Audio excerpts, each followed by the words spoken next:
Bueno, buenas noches, hermanos. El Señor puso en mi corazón compartir esta palabra y realmente muy pocas veces me ha pasado Señor, ¿qué quieres que traiga de palabra para mi vida y para la vida de mis hermanos? Y honestamente, hoy era las 4 de la tarde y no sabía qué quería el Señor que trajera en esta noche. Y realmente llegó un momento que digo, Señor, ¿qué digo?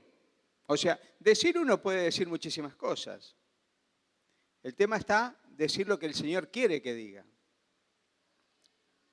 Para mi vida y para la vida de ustedes. Y en un momento siento que el Señor quería que trajera esta palabra, que fue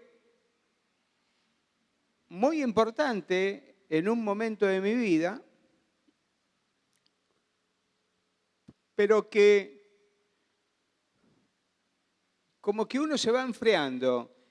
Y recién, Daniel, cuando estaba cantando, dijiste esto, ¿no? De volver al primer amor.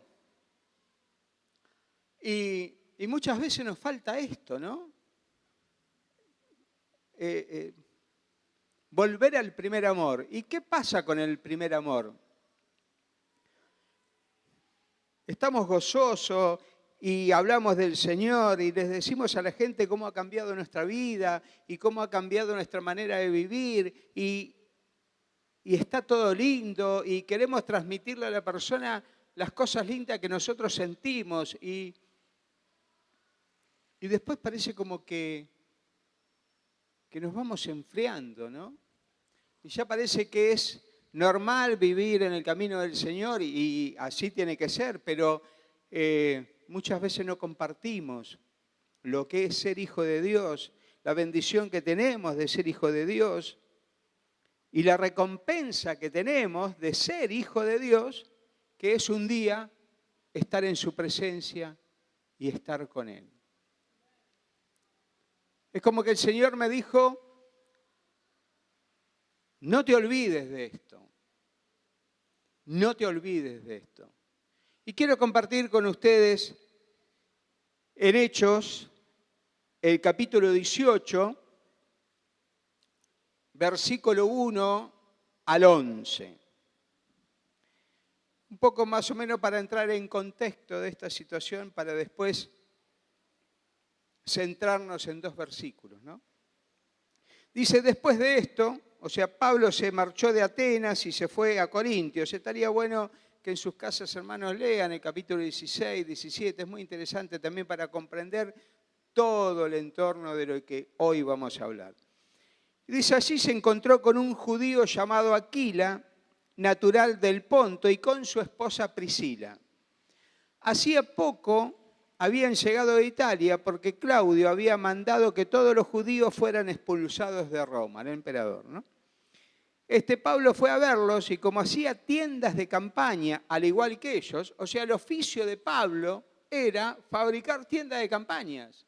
En sus momentos libres o en su momento él se proveía, pero hubo un momento que también le pidió a la iglesia un sostén para dedicarme de lleno a la palabra. Pero su oficio era hacer tiendas de campaña. Y se encontró con estos compatriotas que también tenían el mismo oficio de Pablo.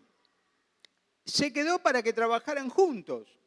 O sea, se ve que no sé si trabajaban en sociedad, la Biblia no lo aclara, o si trabajaban juntos y después saldrían a vender sus tiendas. O sea, pero bueno, se quedó para trabajar junto a ellos.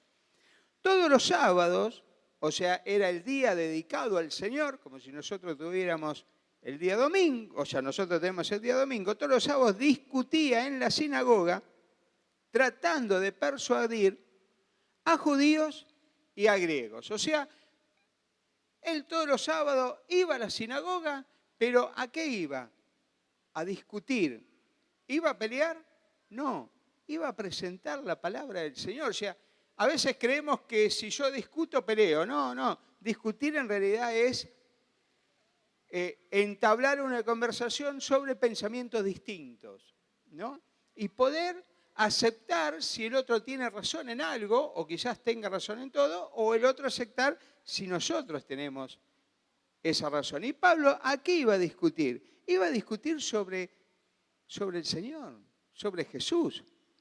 Cuando Silas y Timoteo llegaron de Macedonia, Pablo se dedicó exclusivamente a la predicación, testificándole a los judíos que Jesús era el Mesías, aquel que los judíos estaban esperando, aquel que los judíos estaban ansiosos por ese Mesías que viniera a liberarlos de la esclavitud, era el Señor Jesús. Los judíos se equivocaron porque ellos estaban esperando a alguien que los liberara desde la parte política. Pero Jesús venía con otro mensaje, cosa que el pueblo judío no pudo entenderlo. Pero cuando los judíos se opusieron a Pablo y lo insultaron, este se sacudió la ropa en señal de protesta y les dijo: caiga la sangre de ustedes sobre su propia cabeza. Estoy libre de responsabilidad. De ahora en adelante me dirigiré a los gentiles. Caiga la sangre de ustedes sobre su propia cabeza. Estoy libre de responsabilidades.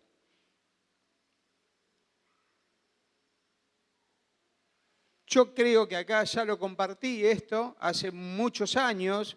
Yo había conocido al Señor en el año 94. En el año 92 fallece un primo mío de un infarto, un ataque al corazón, y realmente me quedó muy pendiente que en esos 2 años de yo haber conocido al Señor, está bien que yo estaba fuera del país, pero venía, siempre para la fiesta venía, y había estado con Él, no fui capaz de hablarle del Señor. Y me quedó una cuota de responsabilidad, ¿no? Decir: Señor, ¿por qué no me animé a hablarle de vos a mi primo, ¿no? Pablo dice: estoy libre de responsabilidades. Pablo no tiene ninguna responsabilidad. Yo me quedé con esa responsabilidad. Yo no sé si hoy está con el Señor o no está con el Señor. Pero si yo le hubiera predicado la palabra del Señor, si yo le hubiera predicado a Cristo, si yo le hubiera predicado cómo había empezado a cambiar mi vida, yo no sé si él hubiera aceptado a Cristo o no, pero yo estaría libre de responsabilidades. Siempre me acuerdo de él, un primo muy querido, un primo muy apreciado mío, alguien muy, muy allegado a mí, y siempre lo recuerdo. Y siempre lo que recuerdo es por qué no fui capaz de contarle cómo Cristo estaba cambiando mi vida. Entonces a eso se refiere Pablo. O sea, quedemos libres de responsabilidades. ¿Tenemos familiares? ¿Tenemos amigos? ¿Les hemos predicado a todos nuestros familiares, a todos nuestros amigos, a todos nuestros compañeros de trabajo, a todos nuestros seres queridos? ¿Les hemos predicado del Señor? ¿Les hemos hablado de Cristo? ¿Estaremos libres de la responsabilidad de predicar a nuestro Señor el día que ellos partan? Qué bueno, hermano, que cada uno de nosotros podamos estar libres de esa responsabilidad. Que podamos estar libres de que si la persona tomó la decisión de congregarse o no, de aceptar a Cristo o no, perdón, es un tema de él, pero yo quedé libre de esa responsabilidad de llevar su palabra.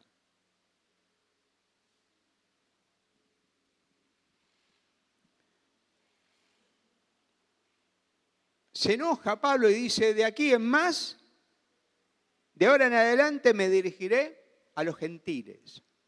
Le hablaste a tu familia, le hablaste a tus seres queridos, le hablaste, bueno, tenés a todos aquellos allegados que le hablaste. Bueno, dirigite a aquellos que no conoces. Entonces Pablo salió de la sinagoga y se fue a la casa de un tal Ticio Justo que adoraba a Dios y que vivía al lado de la sinagoga. Interesante, ¿no? Vivía al lado de la sinagoga. Crispo, el jefe de la sinagoga, creyó en el Señor con toda su familia. También creyeron y fueron bautizados muchos de los corintios que huyeron a Pablo. Mire lo que tuvo el poder de la palabra de Pablo, ¿no? Muchos que creyeron fueron bautizados. Qué lindo sería, hermanos, que ahí estuviera el nombre de cada uno de nosotros, ¿no? Muchos de los que creyeron fueron bautizados porque escucharon a Enrique, a Carmen, a Marcelo y a cada uno de ustedes. Qué bueno que sería, hermanos.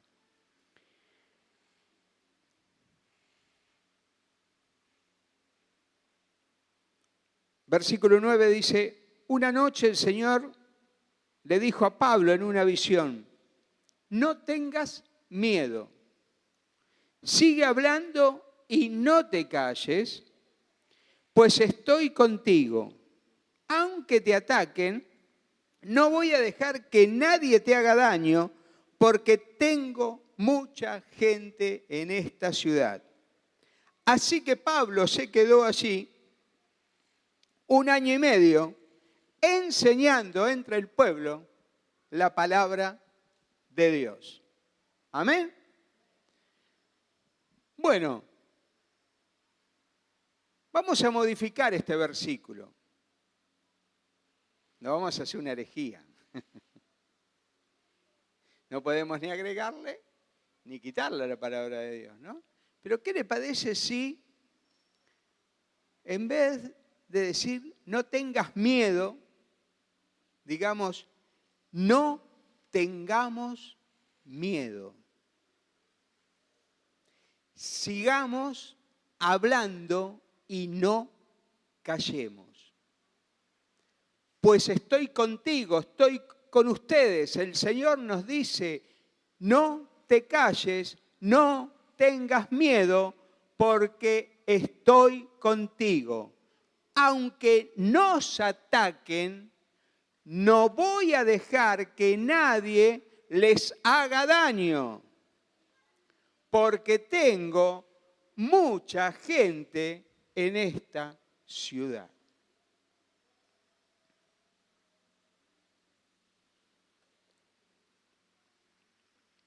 No tengas miedo. ¿Y qué es el miedo? ¿Alguien sintió miedo alguna vez? Todos, ¿no? De chico, de grande. Yo de chico, de grande, de ya adulto mayor. Uno siempre siente miedo por distintos motivos. Yo tengo un poquito de miedo a dormir con la luz apagada cuando estoy solo. Voy a confesar. Prendo la luz del comedor y duermo bárbaro. Ahora, si entran a robar, tienen todo iluminado, ¿no? Pero bueno, yo duermo tranquilo. Cada uno de nosotros tenemos un poquito de miedo. Ahora, ¿qué es el miedo? ¿No? ¿Qué es el miedo? El miedo es un hecho imaginario que no sabemos si va a suceder o no. Es un hecho imaginario. Puede pasar. Yo puedo tener miedo a que si me como una milanesa con huevo frito me caiga mal.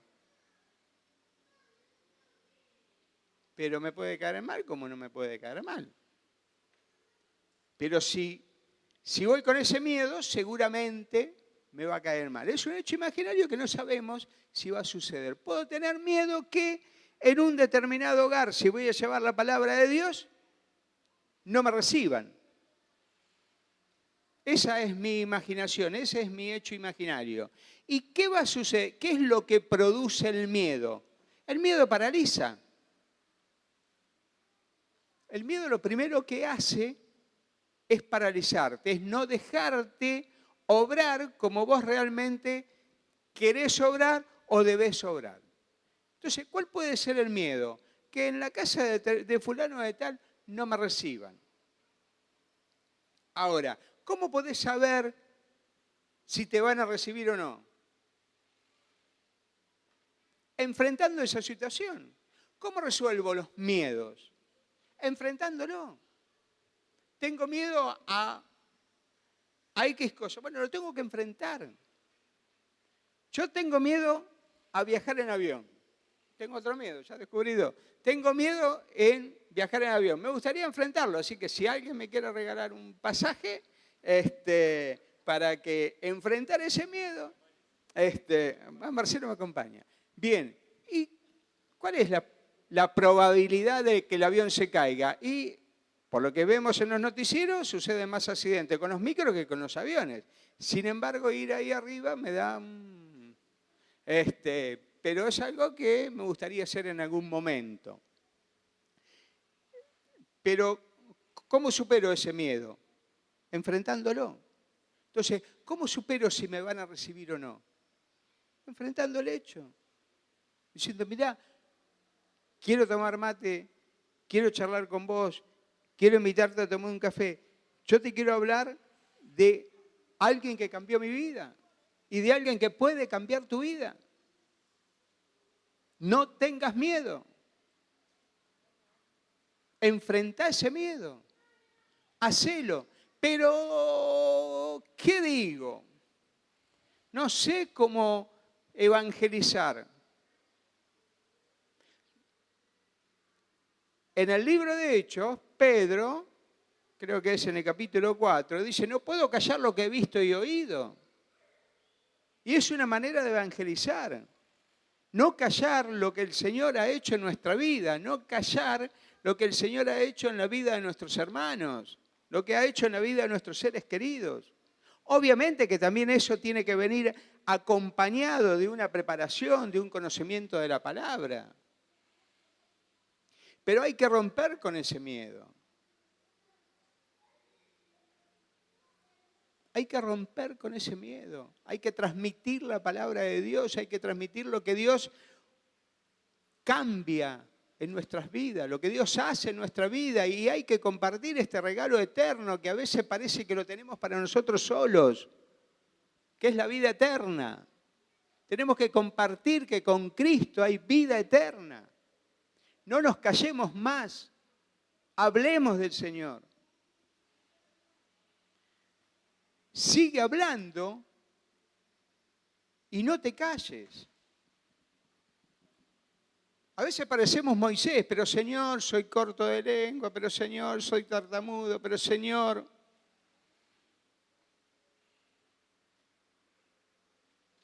El Señor te va a dar palabra. El Señor va a soltar la lengua. El Señor va a hacer milagros. ¿Qué dice?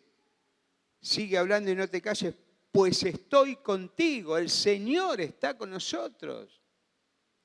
Si vamos nosotros por nuestras propias cuentas, no vamos a ir a ningún lado. Pero sí nosotros tenemos que ir en el nombre del Señor. Tenemos que ponernos a cuenta con el Señor. Tenemos que orar con el Señor. Tenemos que hablar con el Señor. Tenemos que pedirle al Señor que nos ponga palabras y palabras justas. O un oído atento para escuchar lo que el otro nos quiere decir. A veces vamos con la necesidad de querer hablar y a lo mejor no tenemos que hablar tanto, tenemos que escuchar mucho y hablar muy poquito. Por algo la palabra dice, sé pronto para escuchar, tardo para responder. Y en esas poquitas palabras, el Señor va a poner lo justo y necesario que la otra persona tiene que escuchar. Porque es el Señor el que va a estar hablando, no vas a ser vos ni yo, va a ser el Señor el que va a estar hablando.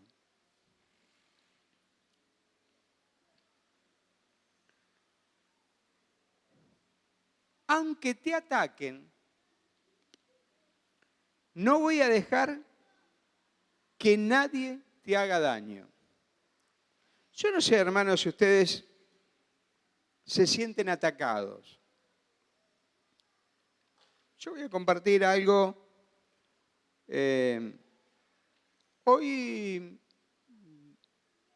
concurrir a una iglesia evangélica no llama tanto la atención, no asombra tanto. En años anteriores era como un desacato a la autoridad, ¿no? Ir a una iglesia evangélica. Cuando yo era muy chico, yo conocí al Señor de muy grande, 35 años. O sea, pero también en ese momento, en el 92, cuando conozco al Señor, no era muy, digamos, ir a una iglesia evangélica. Y de alguna manera, hubo algún alejamiento entre amistades y entre familiares, porque las costumbres ya no eran las mismas. El domingo íbamos a las reuniones, entonces se priorizaba ir a la casa del Señor y después íbamos a un asado, una comida.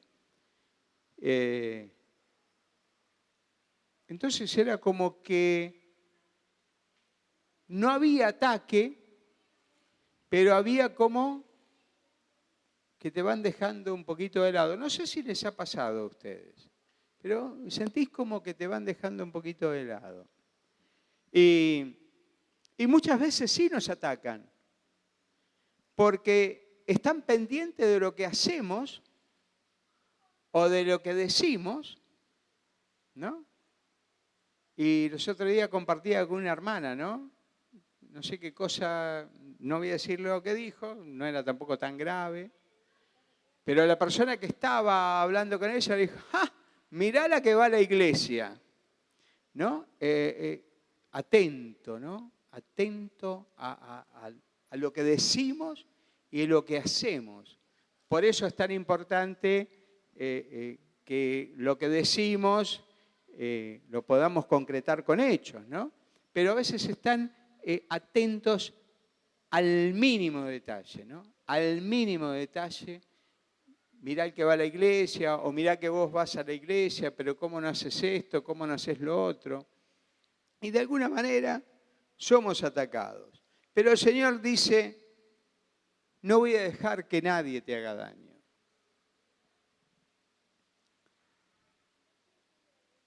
¿Por qué el Señor no va a dejar que nadie te haga daño? Porque el Señor es el que nos cuida. El Señor es el que nos guarda. El Señor es el que nos protege.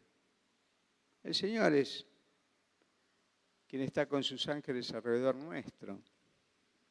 No tengamos miedo, no vamos a ser avergonzados. Obviamente, vuelvo a repetir y lo que vengo diciendo en algunas prédicas anteriores, debemos de prepararnos, debemos de conocer la palabra.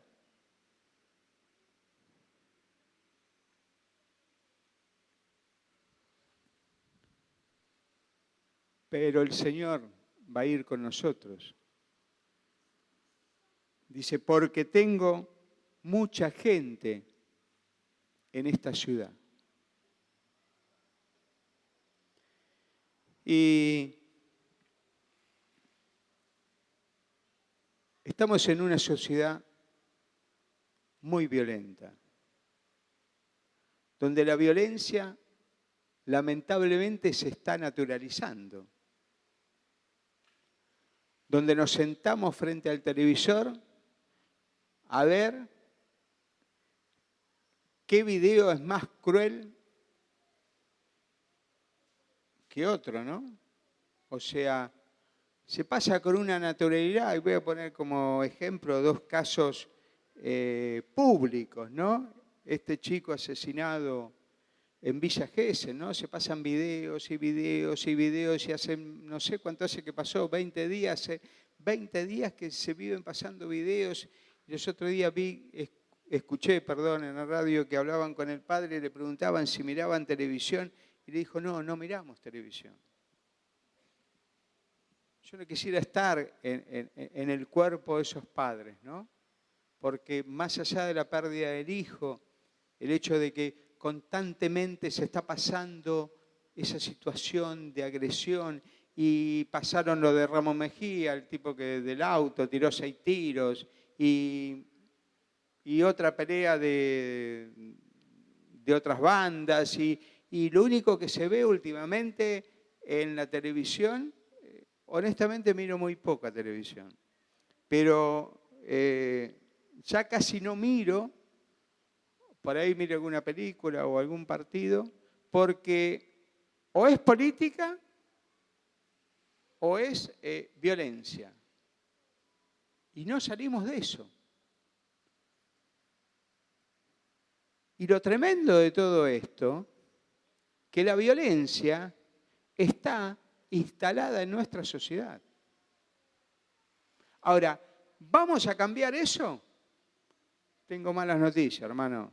No lo vamos a poder cambiar, porque la palabra dice que en los últimos tiempos estas cosas sucederán. Pero sí tengo en claro que podemos rescatar a muchos de las garras de Satanás. Sí tengo en claro que depende de nosotros el llevar la palabra de Dios para que alguien pueda cambiar la violencia por el amor de Dios. La violencia está instalada en nuestra sociedad. Me pregunto,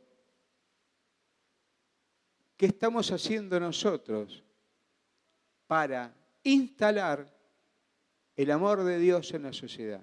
Y no hablo de nosotros, punto de encuentro. Cuando hablo de nosotros, hablo de la Iglesia universal, no la de la palomita, o sea, los cristianos, o sea, se ha instalado en la sociedad la violencia.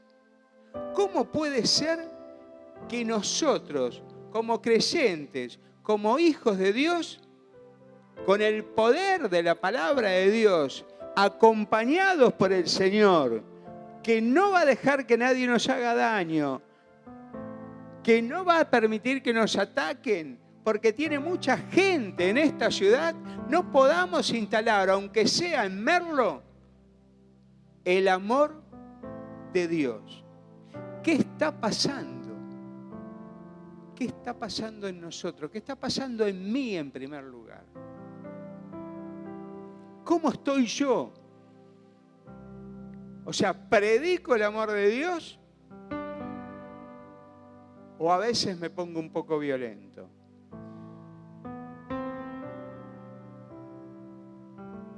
¿Gana el amor de Dios? ¿O a veces me envuelvo en la vorágine de esta sociedad y termino siendo un poquito, un poco, mucho violento dentro del auto, dentro del colectivo o dentro del tren?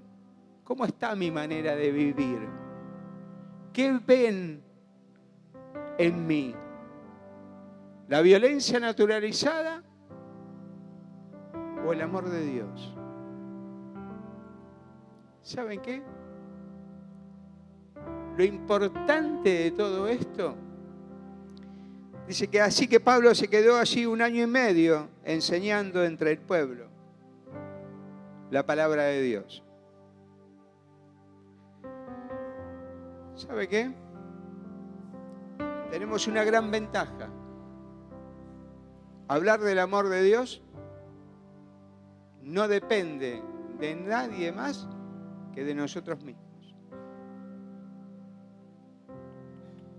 Así que si queremos instalar el amor de Dios dentro de la sociedad en la que vivimos, accionemos.